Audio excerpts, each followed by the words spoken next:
Hello friends, आज जो अपना नया टॉपिक है वो है रिएक्टेंस रिले। ठीक है, तो इससे पहले अपन है ना डिस्टेंस, ये क्या है, रिएक्टेंस रिले क्या है, डिस्टेंस रिले का पार्ट है।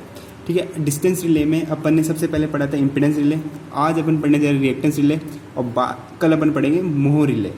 ठीक है, तो अपन ने इम्पीडेंस देख चुके हैं। अगर इम्पीडेंस तुमने नहीं देखा तो पहले इम्पीडेंस जाके देखो, फिर उसके बाद ये रिएक्टेंस रिले देखना है। ठीक है, अब देखो अपन सबसे पहले रिएक्टेंस रिले की डेफिनेशंस की बात करते हैं कि रिएक्टेंस रिले क्या है और क्या कहना चाहता है। ठीक है, फिर अपन इसकी वर्किंग प्रिंसिपल देखेंगे, भैया कैसे काम करता है, कब ऑपरेट करता है, और इसके फिर जोन्स देखेंगे, कितने यूनिट्स होते हैं, कैसे कैसे वो प्रोटेक्शन प्रोवाइड कराते हैं, और उसकी करेक्टरिस्टिक्स, इन सब के बारे में देखेंगे। जो भी मेन चीज़ है अपन को देखनी है वो सब अपन इसमें देखेंगे। ठीक है, तो सबसे पहले अपन डेफिनेशंस की बात करते हैं। तो क्या है, reactance relay measure the reactance of an line at the relay location. ठीक है, सेम वही बात है, इसमें भी यही कह रहा है जैसे अपन ने उसमें देखा था इम्पीडेंस रिले में कि क्या करता है। जैसे मान लो ये रिले यहाँ पे लगा हुआ है, ये लाइन है और यहाँ तक इसकी जोन है। ठीक है, तो ये जो रिले है, ये रिले क्या करता है, रिले अपने जो भी रिले की जोन है ना, उस जोन के अंदर तक में जो भी लाइन का रिएक्टेंस है उसको मेजर करेगा रिले की लोकेशन से। जहाँ भी लाइन है, ये रिले की लोकेशन से जो लाइन है उस लाइन का ये रिएक्टेंस को मेजर करेगा। जैसे इम्पीडेंस में बात करी थी, वो इम्पीडेंस मेजर करता है लाइन के अक्रॉस, और रिएक्टेंस रिले क्या मेजर करेगा, रिएक्टेंस, क्योंकि इसके नाम से अपन को पता चल रहा है। ठीक है, अब मान लो अगर है ना कहीं पे भी फॉल्ट अकर होता है, जैसे मान लो यहाँ पे फॉल्ट अकर हो गया, ये इसकी जोन है यहाँ तक, इसके बाद भी ट्रांसमिशन लाइन आ गया है, लेकिन इसकी जोन यहाँ पे ख़त्म हो रही है। ठीक है ना, ये इसकी जोन है। ठीक है ना, ये मैं डॉटेड से बता देता हूँ, ये पूरी इसकी जोन है। ठीक है, अब देखो अगर है ना कोई भी फॉल्ट अकर हुआ इसकी जोन के अंदर, यहाँ मान लो ये फॉल्ट अकर हो गया, तो ये क्या करेगा, इस लाइन को प्रोटेक्ट करेगा। कैसे, ये रिले की लोकेशन से लेके, ये रिले यहाँ पे लगा हुआ है, तो रिले की लोकेशन से लेके जहाँ पे फॉल्ट अकर हुआ है उसके बीच का रिएक्टेंस को मेजर करेगा। और अगर इसके बीच के रिएक्टेंस जो ये मेजर करेगा ना, उसकी वैल्यू, अगर रिले की प्री डिटरमाइंड वैल्यू एक होती है जिसको अपन के कहते हैं, एक कांस्टेंट होता है, इससे कम आती है, ये क्या होता है ये आगे मैं बताऊंगा, लेकिन अभी सिर्फ इसके डेफिनेशन समझने के पर्पज से देख लो। अगर इस के से लेस आता है, अगर x की वैल्यू इससे कम आती है तो है ना क्या बोलते हैं, ये रिले ऑपरेट करेगा। और अगर x की वैल्यू ग्रेटर देन k हो जाती है तो रिले ऑपरेट नहीं करेगा, इसमें ऑपरेट करेगा, इसमें ऑपरेट नहीं करेगा। ठीक है, तो ये अब k क्या है और ये कंडीशन कैसे फॉलो हुई, ये कैसे आई, ये अपन आगे देखेंगे।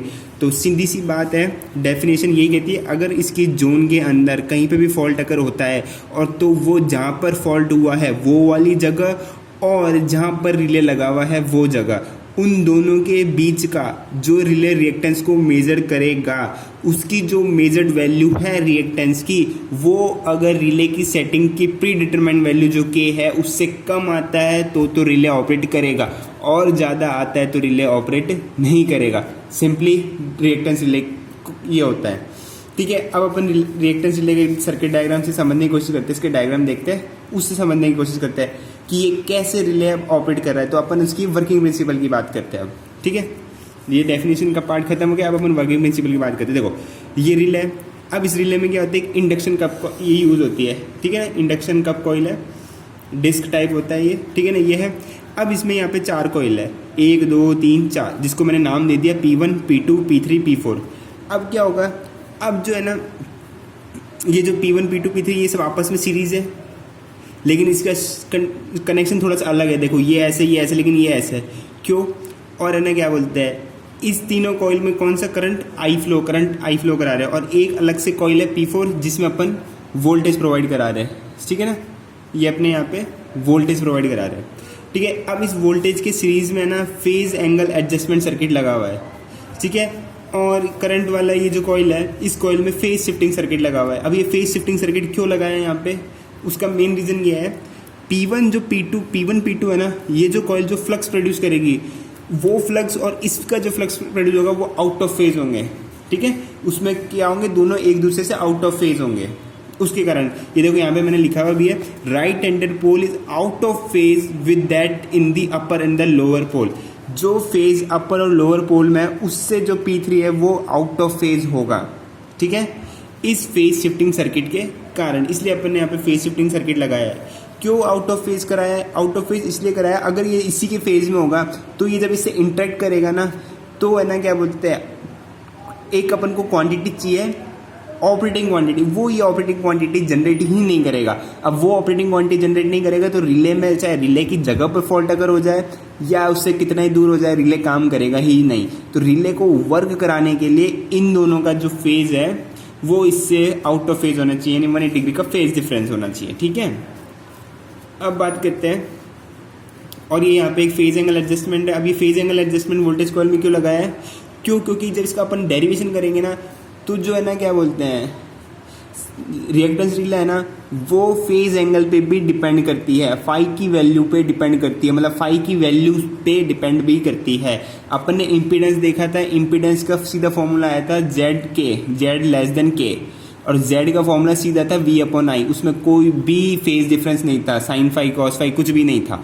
लेकिन इस रिएक्टेंस रिले में जो x का फॉर्मूला निकल के आएगा, यहाँ पे मैंने बताया ना x लेस देन k, तो जो x का फॉर्मूला आएगा वो आएगा x साइन फाई।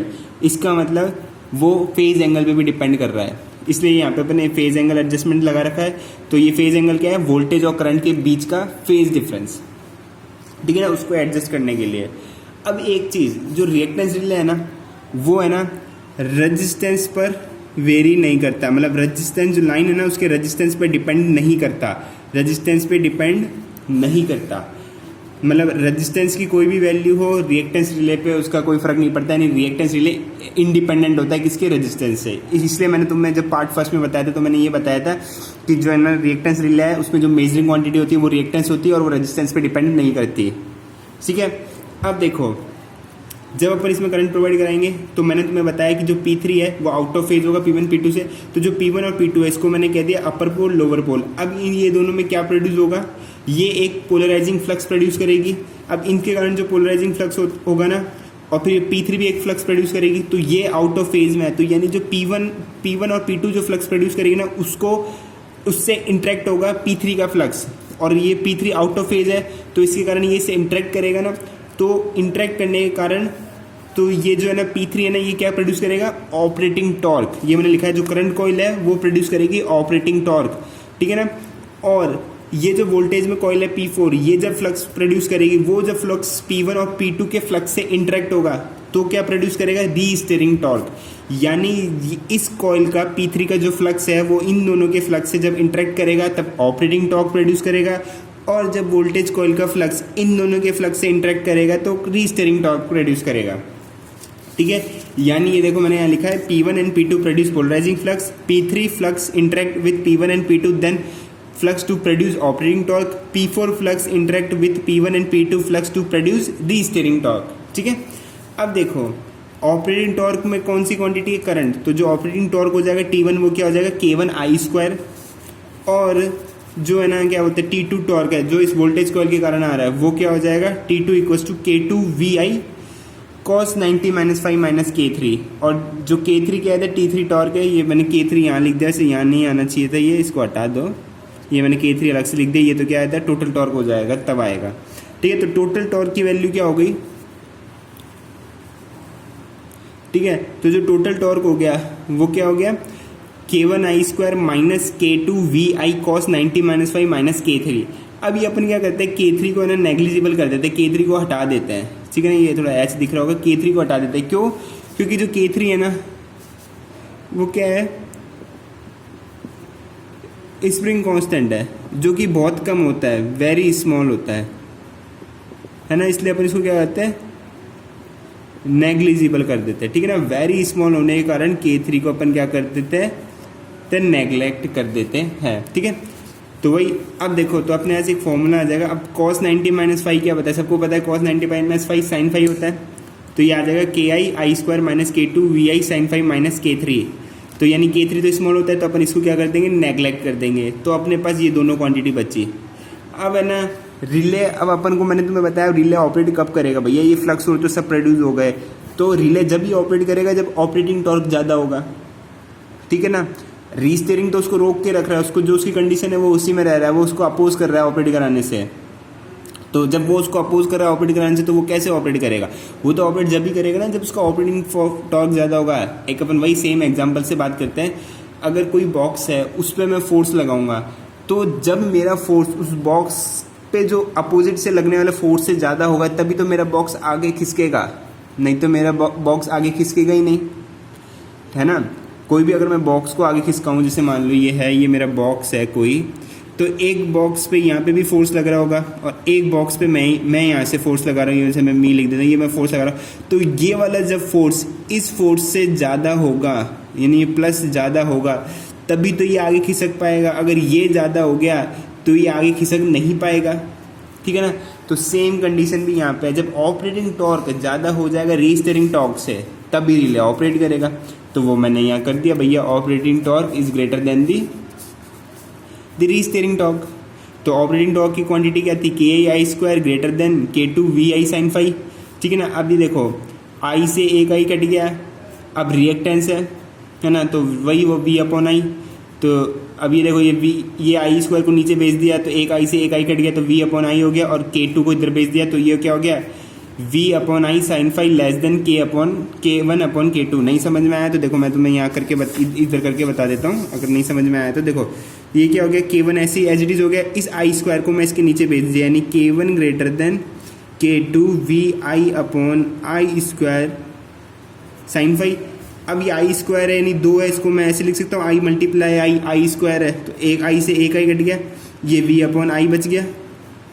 अब इस K2 को इधर भेज देता हूँ मैं, ठीक है। तो ये क्या हो जाएगा, K1/K2 greater than V/I sin phi। आगे कंडीशन तो सेम यहाँ पे भी यही है, VI sin phi is less than K1/K2, यही है। V/I sin phi is less than K1/K2। अब ये K1/K2 क्या है, अपन ने पीछे इम्पिडेंस पे भी माना था K है, कोई एक कांस्टेंट K, तो यहाँ पे भी इसको K मान लिया। और V/I क्या होता है? Z, तो Z sin phi is less than K। और Z sin phi मैंने तुम्हें कहा था ना कि ये फेज एंगल पे डिपेंड करता है, फाई की वैल्यू पे भी डिपेंड करता है, ठीक है ना। ऊपर जब तुम्हें डेफिनेशन समझा रहा था तब मैंने बताया था ना, Z का फॉर्मूला बताया था कि Z sin phi आएगा। मैंने कहा था ना फिर आगे देखेंगे, वो यहाँ ये निकल के आ गया, Z sin phi is less than K। और Z sin phi को मैंने क्या कह दिया? X, यानी ये फॉर्मूला आ गया X लेस देन K, यानी ये है रिएक्टेंस। ये रिएक्टेंस की वैल्यू जो रिले की लोकेशन से जहाँ फॉल्ट अकर होगा उस दोनों के बीच क्या जो x की वैल्यू है, अगर वो इस k की वैल्यू, रिले की सेटिंग k की वैल्यू से कम होगा तो रिले क्या कर जाएगा? ऑपरेट, अदरवाइज ऑपरेट नहीं करेगा, ठीक है। ये हो गया रिएक्टेंस रिले की वर्किंग, ठीक है। अब अपन इसकी बात करते हैं, इसकी ऑपरेटिंग कैरेक्टरिस्टिक्स, क्या बोलते हैं, ऑपरेटिंग कैरेक्टरिस्टिक्स की बात करते हैं, और इसके ना वो ऑपरेटिंग टाइम कैरेक्टरिस्टिक्स की बात करते हैं, और फिर ये रिले को अपन यहीं पे ख़त्म करते हैं।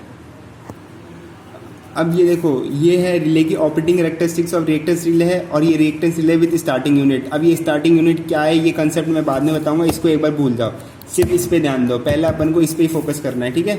तो पहले इस पे ध्यान दो। अब देखो, अब इसकी अपन बात करें तो देखो ये है ना RX डायग्राम है, RX कैरेक्टरिस्टिक्स है इसकी। तो ये देखो ये क्या है, जो रिएक्टेंस रिले है इसका जो कैरेक्टरिस्टिक आ रही है वो एक स्ट्रेट लाइन आ रही है, वो कहते हैं parallel to the X axis है, ठीक है। ये R एक्सिस के पैरेलल आ रही है, ठीक है, यानी जो इसकी कैरेक्टरिस्टिक आती है वो पैरेलल आती है। यानी अगर ना इसके अंदर x की वैल्यू अगर इसके अंदर आती है तब तो ये क्या करेगा? ट्रिप करेगा। लेकिन अगर x की वैल्यू इससे ग्रेटर हो जाती है तो वो ब्लॉक कर देगा, मतलब रिले ऑपरेट नहीं करेगा, और यहाँ पे रिले ऑपरेट कर जाएगा। ये सिंपली इसकी कैरेक्टरिस्टिक्स है। लेकिन अपन क्या करते हैं, और हाँ इसको समझने से पहले मैं बताऊँगा इसमें एक चीज़, ये नॉन डायरेक्शनल होता है, ठीक है ना। नॉन डायरेक्शनल मतलब x की वैल्यू पॉजिटिव भी हो सकती है और x की वैल्यू नेगेटिव भी हो सकती है, यानी नीचे की तरफ x की वैल्यू ये तो पॉजिटिव है तो नीचे भी आ सकता है, नेगेटिव भी हो सकती है। नेगेटिव मतलब बिहाइंड द रिले, रिले के पीछे। अब रिले के पीछे मतलब कैसे, जैसे मान लो ये रिले लगा हुआ है तो ये लाइन है, तो ये अगर पॉजिटिव एक्सिस या अपन नेगेटिव एक्सिस मान लो, ये पॉजिटिव मान लो, तो अगर रिले इसे इधर ऑपरेट कर रहा है तो वो इधर भी ऑपरेट कर सकता है, ठीक है ना। बिहाइंड द रिले भी ऑपरेट कर सकता है, आगे कर सकता है, यानी इसलिए इसको क्या कहते हैं? Non directional. लेकिन अपन इसके साथ में एक डायरेक्शनल यूनिट का यूज करते हैं, क्यों यूज़ करते हैं इस डायरेक्शनल यूनिट का, why we use directional unit, वो डायरेक्शनल यूनिट क्यों यूज़ करते हैं वो इससे समझ में आएगा। उससे समझाने से पहले सेम वही चीज़ मैं इसमें एक चीज़ बताना चाहूँगा कि ये जो रिएक्टेंस रिले होती है ना, इसकी 3 यूनिट यूज़ होती है प्रोटेक्शन में। 3 यूनिट यूज़ करते हैं अपन, 3 यूनिट यूज़ करते हैं प्रोटेक्शन में। तो भाई यूनिट फर्स्ट, यूनिट सेकंड और यूनिट थर्ड। अब ये क्या है, unit first, unit second, unit third. तो देखो यूनिट फर्स्ट क्या होती है, यूनिट फर्स्ट होती है 3 यूनिट यूज़ करते हैं प्रोटेक्शन में। पहली यूनिट तो क्या करती है, 80 से 90% तक प्रोटेक्शन प्रोवाइड कराती है। मतलब रिले जो है वो जहाँ लगी हुई है उसकी जोन है, मान लो ये मेरा रिले है, ये इसकी यहाँ तक जोन है, ठीक है ना। इसके बाद ये इसकी जोन है, ये रिले मतलब इसके अंदर कहीं भी फॉल्ट अगर हो जाएगा रिले ऑपरेट कर जाएगा। तो यानी इस लाइन का, ये पूरी लाइन 100% है, ये जोन इसकी है, इसका ये जोन पूरा 100% का है, 100% की ये इसकी पूरी जोन है, ठीक है। तो 80 से 90% मतलब अगर कोई भी फॉल्ट अगर होगा तो जो यूनिट फर्स्ट है ना रिले की, वो इसके 90% तक यानी यहाँ तक प्रोटेक्शन प्रोवाइड कराएगी, सिर्फ यहाँ तक। तो भैया ये इतना सा रह गया, उसको कौन प्रोटेक्शन देगा। अभी ये भी तो प्रोटेक्शन रह गया ना। अब बेचारे इतने तो दे दिया, अब इस एक बच्चे को छोड़ दिया और बाकी सबको तो तुमने टॉफियाँ दे दी, इस बच्चे को छोड़ दिया, अब बेचारा ये भी तो दुखी हो जाएगा, इसका भी तो ख्याल रखना पड़ेगा ना। तो इसके ख्याल के लिए कौन आ गया, यूनिट सेकेंड। अब वो यूनिट सेकेंड क्या कर दिए, जो रिमेनिंग बचा परसेंटेज 10 से 20% जो बचा उसको प्रोटेक्शन करती है यूनिट सेकेंड, ठीक है। अब ये बच्चा भी खुश हो गया, अरे वाह मेरे को भी टॉफी मिल गई। तो ये बच्चा भी क्या हो गया, खुश हो गया, तो पूरा 100% प्रोटेक्शन हो गई। फिर भैया आपने ये यूनिट थर्ड किसके लिए करा, अब तो 100% हो गया, अब किसको टॉफ़ी देनी है, तो बेटा टॉफ़ी नहीं देनी। अब मान लो जो इनको यूनिट फर्स्ट और यूनिट सेकंड है ये दोनों ही नहीं रहे, तो दोनों टॉफ़ी देने वाले चले गए, तो फिर पीछे एक जना भी तो रहना चाहिए ना जो दे सके। तो ये unit third as a backup protection use होता है, ठीक है ना। समझ लो अपने घर में इन्वर्टर की तरह, भैया पंखा भी चल रहा है, फ्रिज भी चल रहा है, एसी भी चल रहा है, सब चल रहा है बिजली से, तो वो यूनिट फर्स्ट और यूनिट सेकंड है। अब ये लाइट चलेगी घर में तो इन्वर्टर काम कर जाता है ना, दुखी में कुछ तो सुख दे ही जाता है वो, तो सेम वो का काम यही करता है यूनिट थर्ड, वो बैकअप प्रोटेक्शन प्रोवाइड कराता है, ठीक है। तो ये था अपना पूरा रिएक्टेंस की रिले। अब मैंने तो अब अपना बस एक लास्ट चीज़ बच गया कि डायरेक्शनल यूनिट क्यों यूज़ करते हैं, ठीक है। अब देखो वो डायरेक्शनल यूनिट की जो कैरेक्टरिस्टिक्स होती है ना, वो एक सर्कल में बनती है। ये क्या है जो सर्कल, ये देखो जो ये बता रहा है, ये तो अपने रिएक्टेंस की है ही। ये इसकी एक ना एक स्टार्टर, अपन मो स्टार्टर यूज़ करते हैं जिसको अपन स्टार्टिंग यूनिट कहते हैं, जिसकी कैरेक्टरिस्टिक्स एक सर्कल में होती है। इसको यूज़ करने का पर्पस क्या है, इसको यूज़ करने का पर्पस सिर्फ एक ही है, वो है फॉल्स ट्रिपिंग।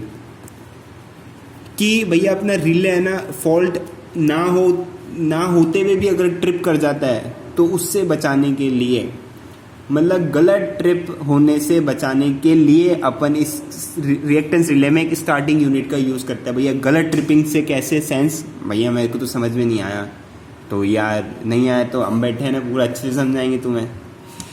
फॉल्स ट्रिपिंग का मतलब तुम्हारा सब कुछ सही चल रहा है लेकिन अचानक से, वो कहते हैं ना वो उड़ता तीर पकड़ लिया, सेम वही बात है। फॉल्स ट्रिपिंग, सब कुछ अच्छा खासा चल रहा है लेकिन अचानक से कुछ हो गया और वो होना ही नहीं था, तो वो उसको कहते हैं फॉल्स ट्रिपिंग, ठीक है ना। भैया तुम्हारी गर्लफ्रेंड है, तुम उसको चॉकलेट देने जा रहे हो, पीछे से उसकी मम्मी ने पकड़ लिया, तो वो तो गलत हो गया ना, तो वो होती है फॉल्स ट्रिपिंग। सेम वही बात है फॉल्स ट्रिपिंग्स को बचाने के लिए, ठीक है। कैसे, अब मान लो जब है ना अपना अंडर नॉर्मल कंडीशन होती है, अंडर नॉर्मल कंडीशन में क्या होती है, जो है ना क्या बोलते हैं, अंडर नॉर्मल कंडीशन है मतलब कोई भी फॉल्ट अगर नहीं हुआ। अब कोई भी फॉल्ट अगर नहीं हुआ और कोई भी फॉल्ट नहीं हुआ लेकिन रिले तब भी है ना क्या बोलते हैं ऑपरेट कर जाए, तो गलत ही है ना। कि भैया जब कुछ भी नहीं हुआ तो तब भी क्यों तू ऑपरेट कर रहा है, हो तब ऑपरेट करना ना, तो वो चीज़ बचाने के लिए, ठीक है। तो अंडर नॉर्मल कंडीशन है और है ना हाई लोड है और जिसके कारण क्या है, हाई पावर फैक्टर है, हाई पावर फैक्टर।